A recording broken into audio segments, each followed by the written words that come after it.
تو امام ابو بصیر بیان کرتے ہیں، وہ کہتے ہیں کہ میں کہیں سے آ رہا تھا، میرے ساتھ میری باندھی تھی لونڈی،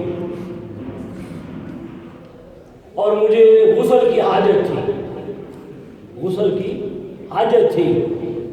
وہ فرماتے ہیں کہ لوگ اس طرف جا رہے تھے، میں نے پوچھا کہ ادھر کیا لینے جا رہے ہو؟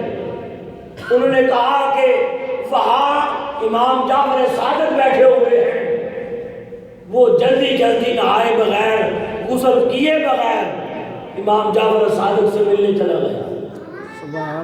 جب ملنے گئے لوگوں سے مصافحہ کرتے رہے، جب اس کی باری آئی امام جعفر صادق نے فرمایا اور جوان تمہیں علم نہیں ہے کہ پیغمبر اور پیغمبر کی آل کے سامنے حالت جنابت میں نہیں آیا کرتے ہیں، پاک ہو کے آیا کرتے ہیں۔ سبحان اللہ۔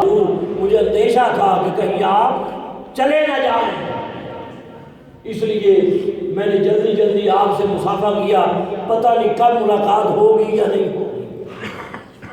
آپ نے دیکھا کہ یہ معاملہ ابو ذیف کا معاملہ بند کمرے کا تھا، اس کی باندھی اور اس کا معاملہ بند کمرے میں تھا، وہ آپس میں ملے، اسے غسل کی حاجت ہوئی، اور یہ بات امام جعفر صادق جانتے ہیں۔